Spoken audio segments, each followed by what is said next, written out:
ಇವತ್ತು ಅಪರಾಧಿಗಳನ್ನ ಕಂಡುಹಿಡಿಯಲಿಕ್ಕೆ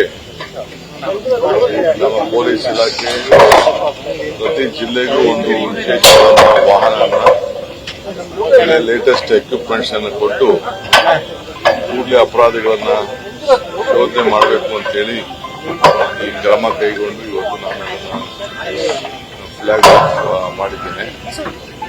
ಎಲ್ಲರಿಗೂ ಅವ್ರಿಗೆ ಎಕ್ವಿಪ್ಮೆಂಟ್ಸ್ ಏನೇನು ಬೇಕು ವಾಹನಗಳು ಎಲ್ಲ ಕೂಡ ಅನುಕೂಲ ಆಗ್ತಾ ಇದೆ.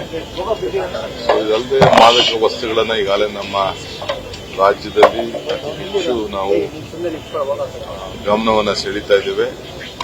ಡ್ರಗ್ ಫ್ರೀ ಸ್ಟೇಟ್ ಮಾಡಬೇಕು ಅನ್ನೋದು ನಮ್ಮ ಸಂಕಲ್ಪ.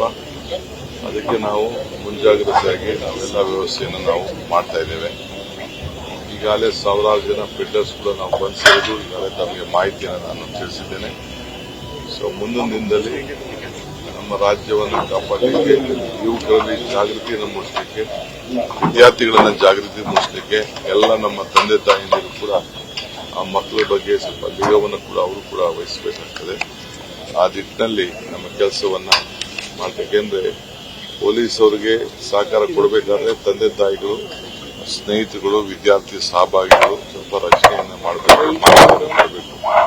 ಆ ದೃಷ್ಟಿಯಿಂದ ನೋ ಬ್ರದರ್ ಬೇಡ ಅಭಿಯಾನ ಕೂಡ ಈಗಾಗಲೇ ಪ್ರಾರಂಭವನ್ನು ನಾವು ಮಾಡಿದ್ದೇವೆ. ಅಂದ್ರೆ ಬ್ರದರ್ ಬೇಡ, ಇವತ್ತು 60 ಕೋಟಿ ರೂಪಾಯಿದು ಮೌಲ್ಯವನ್ನು ಸೀಸ್ ಮಾಡಿ ಇವತ್ತು ನಾನು ಅವರೆಲ್ಲ ನಮ್ಮ ಟೀಮ್ಗೆ 10 ಲಕ್ಷ ಕ್ಯಾಶ್ ಮನಿ ಕೂಡ ನಾನು ಘೋಷಣೆಯನ್ನು ಮಾಡಿದ್ದೇನೆ.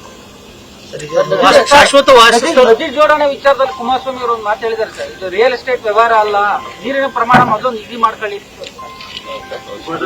ನಾನೀಗ ನಾನು ಅದ್ರ ಬಗ್ಗೆ ಮಾತಾಡಕ್ಕೆ ಹೋಗಿಲ್ಲ. ಯಾವ ಟೈಮಲ್ಲಿ ಯಾರಿಗೇನು ಉತ್ತರ ಕೊಡಬೇಕು ಕೊಡ್ತೀನಿ. ಫಸ್ಟ್ ಅವ್ರು ಹೋಗಿ ಸೆಂಟ್ರಲ್ ಮಿನಿಸ್ಟರ್ನ, ಪ್ರೈಮ್ ಮಿನಿಸ್ಟರ್ನ ಭೇಟಿ ಮಾಡಿ ಏನು ಆ ಯೋಜನೆ ಬಗ್ಗೆ ಅನ್ನೋದು ಫಸ್ಟ್ ಅವರು ತಿಳ್ಕೊಳ್ಳಿ, ಆಮೇಲೆ ಮಾತಾಡಲಿ. ನ್ಯೂಸ್ ಫಸ್ಟ್ ನಿರ್ಭೀತಿಯಿಂದ ನಿಮ್ಮ ಪರವಾಗಿ.